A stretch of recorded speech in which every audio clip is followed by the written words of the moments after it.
Élu de Dieu, bonjour, j'ai ce message à partager avec toi que tu trouves en Luc, tout simplement au chapitre 15 du verset 8 au verset 11. Tu sais, la Bible est un véritable trésor. Elle te sort des situations les plus complexes.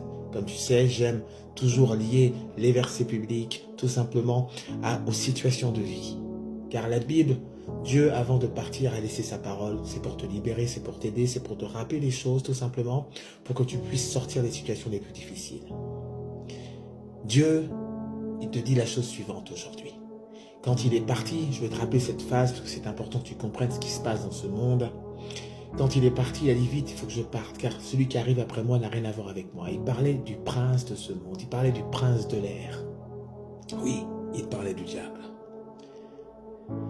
Par l'œuvre de la croix, et fort heureusement, il a dépouillé diable et démons de leur puissance. Il les a dépouillés. Aujourd'hui, ils ne font que crier dans ta conscience. Maintenant, quand je te dis tout ça, tu vas me dire, oui, mais très bien, alors qu'est-ce qui se passe? Donc, pourquoi je me sens aussi attaqué? Pourquoi je souffre autant? C'est tout simplement parce que tu étais éloigné de cette parole. La parole est un véritable trésor. Je disais donc, dans ce livre, en Luc chapitre 15 du verset 8 au verset 11, je vais te le conter verbalement pour que tu puisses comprendre ton intérêt. Ça parle d'une des paraboles pour la repentance, ça parle des drachmes. C'est-à-dire tout simplement, les drachmes, il faut savoir, c'était à l'époque une monnaie locale, tout simplement. Cette femme, elle avait 10 drachmes. On prend l'exemple, elle avait 10 euros. Hein, on va quantifier cela en pièces de 1 euro. Voilà. Donc elle avait 10 pièces de 1 euro, tout simplement. Et elle en perd une. Elle en perd une seule. Elle laisse tout ce qu'elle avait à faire. Elle allume la lumière. Elle fouille partout dans la maison. Jusqu'elle trouve la pièce. Elle cherche avec précaution, avec attention. Elle cherche cette pièce à tout prix. Et elle la retrouve. Quand elle la retrouve, à partir de là, elle appelle ses amis, elle appelle ses voisins. J'ai retrouvé la pièce. Tout le monde est content. Les anges, à ce moment-là, sont aussi heureux quand tu as un seul pécheur qui revient à Dieu. Là, il parle de toi maintenant. Tu commences à comprendre l'importance de cette parole, mais je vais te le conter différemment. Aujourd'hui, dans ta pensée, tu vois, on va prendre un fil que je vais tendre. Ce fil, je le tends comme ça, il est droit. Ok? Quand tu tends ce fil droit, ça c'est le fil de ta pensée. Elle doit être comme ça, droite. Maintenant, quand ce fil est tendu et elle va en haut ou en bas, le fil n'est plus droit aujourd'hui. Pourquoi? Parce que tu as laissé entrer en toi un fiel amer et ce fiel amer va tout simplement dévier ta pensée. C'est comme si tu as comment je vais expliquer ça? Elle est déviée, tu as quelque chose qui vient tout simplement comme un élément qui prend ta pensée, qui la met autre part. Elle vient influencer ta pensée. Dieu te dit aujourd'hui, au lieu de garder le manque de pardon en toi, ou l'amertume en toi, vite, cours voir cette personne. Demande-lui pardon. Repens-toi. La repentance, je te rappelle, c'est quoi? C'est une réelle transformation de ta pensée. Repens-toi, reprends le cours de ta pensée. Fais en sorte qu'il n'y ait pas d'influence négative sur cette dernière. Dieu t'a donné la chance, nous a donné la chance de pouvoir vivre. Et cette vie, il veut que nous la vivons parfaitement. Mais ça dépend de quoi? Ça dépend de toi. C'est toi qui écris ton livre. Si aujourd'hui, dans ce livre, tu permets que ta pensée ne soit pas droite, ta pensée soit déviée par des choses négatives, tu ne réussiras pas.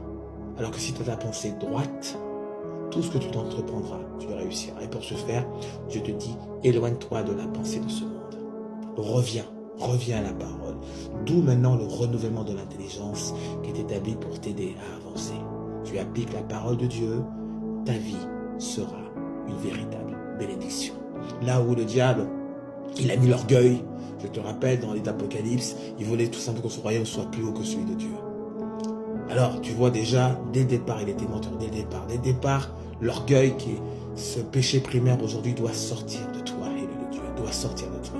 Où tu vois l'orgueil, tu vois la désobéissance. Le diable est venu, a vu Adam et Ève, j'ai déjà dit, et a ramené tout simplement cet orgueil pour qu'ils puissent désobéir. Tu vois? Là où tu vois la désobéissance, plus loin, un peu plus tard, tu vois la susceptibilité. Tu le vois à travers Caïn et Abel. parce que l'autre a été choisi, l'autre n'était pas content. La susceptibilité. L'orgueil t'amène à la désobéissance. L'orgueil t'amène à la susceptibilité. L'orgueil t'amène à la destruction. Voilà pourquoi Dieu te dit, j'ai bâti mon royaume sur l'humilité. Il te dit, je résiste aux orgueilleux, je fais grâce aux humbles. Quand tu as compris toute cette phase aujourd'hui, tu comprends aujourd'hui ton intérêt aujourd'hui à enlever l'orgueil de toi. Sois humble. L'humilité t'amène l'obéissance. Cette même obéissance aujourd'hui, c'est l'obéissance à la parole de Dieu.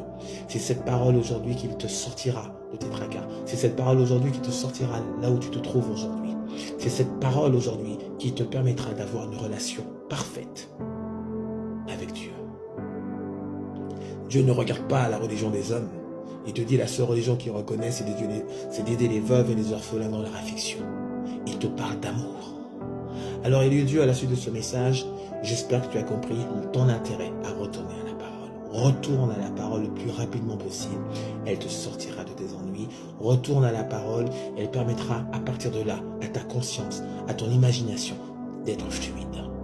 Une fois que tu as cette fluidité, une fois que ton imagination, elle est bonne, c'est là où tu prends maintenant, tout simplement, les grâces que Dieu t'a données dans le monde spirituel.